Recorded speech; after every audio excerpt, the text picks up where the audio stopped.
வணக்கம். நாங்கள் இன்றைக்கி பன்னீர் பட்டர் மசாலா செய்ய போகிறோம். அதுக்கு பன்னீர் 160 கிராம். முதல் வீடியோவில் நான் பன்னீர் எப்படி செய்கிறேன்றது செய்து காட்டினேன்.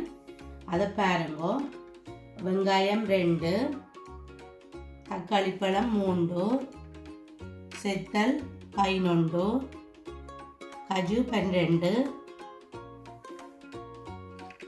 நெய் தேவைக்கேற்ப எடுப்போம். இது நான் முதல் வீடியோவில் செய்து காட்டினான். நீங்கள் எப்படி செய்கிறன்றதும் அதை பார்க்கலாம். உப்பு 1 கரண்டி, உள்ளி 2, சீனி 1/2 கரண்டி, இஞ்சி 1 துண்டு, கருவா ஒரு கொஞ்சம், ஏலக்காய் 2, தூள் 1/2 கரண்டி, கொத்தமல்லி காஞ்ச பவுடர் கொஞ்சம், மற்றது ஃப்ரெஷ் க்ரீம் 2 கரண்டி.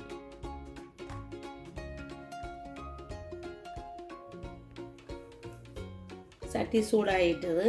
நான் இனி நெய் போடுறேன். நெய் 1 கரண்டி, பட்டர் 1 கரண்டி போட போகிறேன்.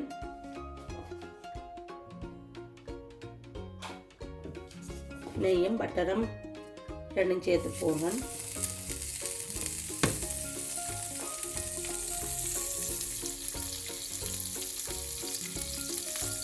நான் வெங்காயத்தை போடுறேன்.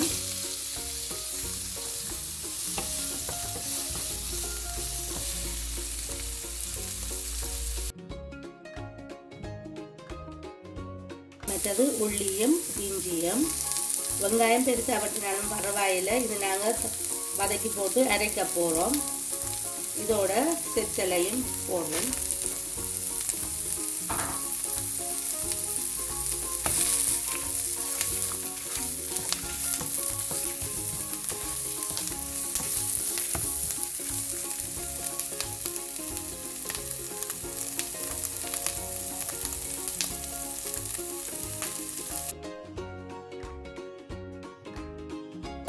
நான் தக்காளி பழத்தையும் போடுறேன்.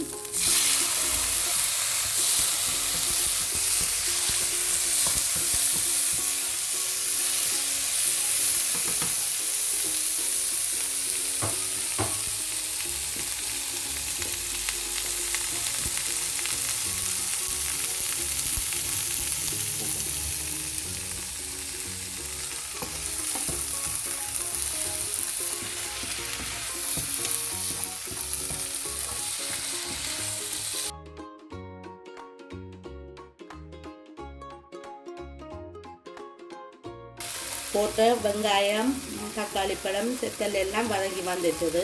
இதோட நான் எடுத்து வச்ச கஜுவையும் போடுறேன்.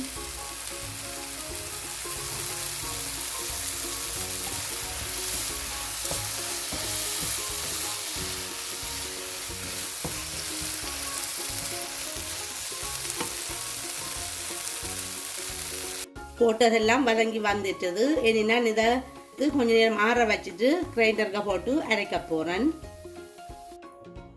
இது ஆறிட்டது. நான் இனி அரைக்கிறதுக்கு போட போகிறேன். அரைக்கிறதுக்கு நான் கொஞ்சம் தண்ணியும் பட்டு அதோட சேர்த்து அரைக்கிறேன்.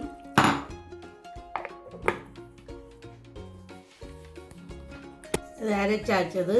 இப்படி பேஸ்ட்டை நல்லா அரைக்க வேணும். நான் அதே சட்டியை கழுவிட்டு எடுத்துருக்கிறேன். நீங்கள் அதே சட்டியை திரும்ப எடுக்கலாம், அல்லது வேறு சட்டியை எடுக்கலாம். சட்டி காஞ்சிட்டது. நெய் போடுறேன். அதே மாதிரி திரும்பவும் பட்டர்,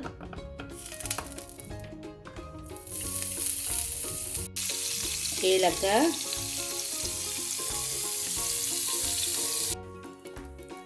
ஏலக்காயும் கருவாவும் போடுறேன். முதல்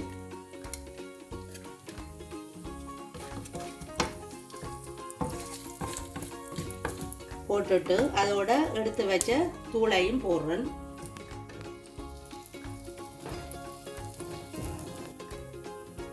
தூளும் போடுறேன்.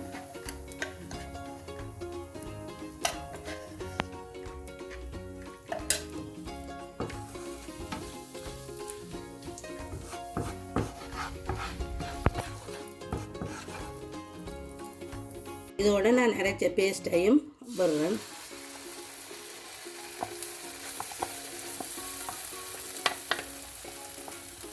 இதுக்குள்ளே நான் கொஞ்சம் தண்ணி விட்டு கலக்கிட்டு விட போகிறேன்.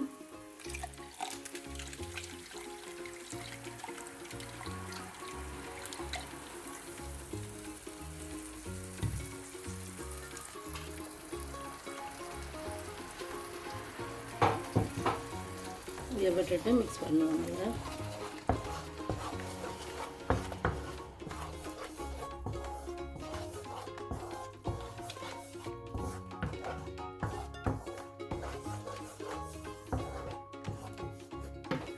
இது கொஞ்ச நேரம் கொதிக்க விடுவோம். அடுப்பை குறைச்சி நான் இதை மூடி விட போகிறேன். இனி நான் மூடியை திறந்துட்டு கொஞ்சம் உப்பு போட போகிறேன். உப்பு நான் முதல் போட இல்லை, இப்போ தான் போட போகிறேன்.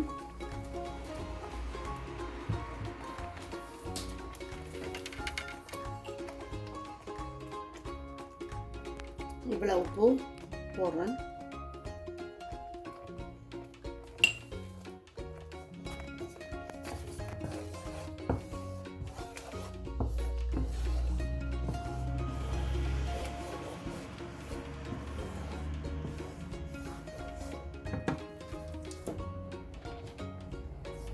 இந்த சீனியும் சேர்க்க போகிறேன்.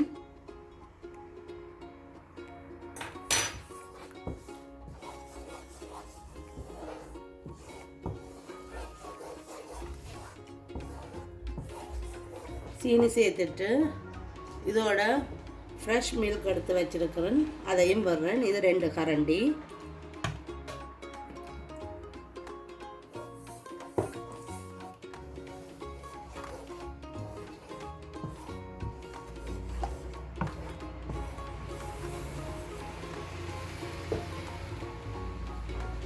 நான் பன்னீரை போட போகிறேன்.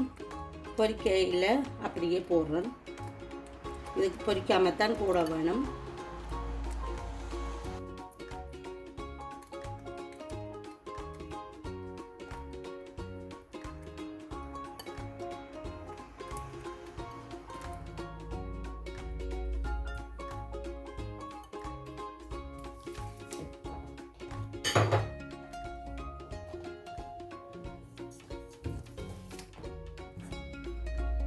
போட்டுட்டு ஒரு கிளறி விட போகிறேன். இதோட காஞ்ச கொத்தமல்லி பவுடர் வச்சிருக்கேன், அதுக்கும் போட போகிறேன்.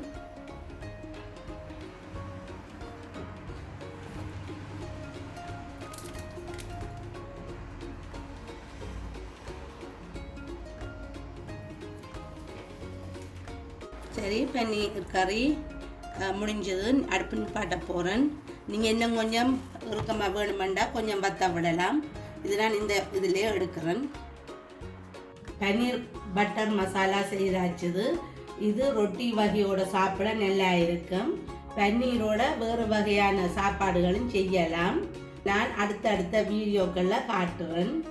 அதை மிஸ் பண்ணாமல் இருக்கிறதுக்கு நீங்கள் இந்த சேனலை சப்ஸ்கிரைப் பண்ணுங்க.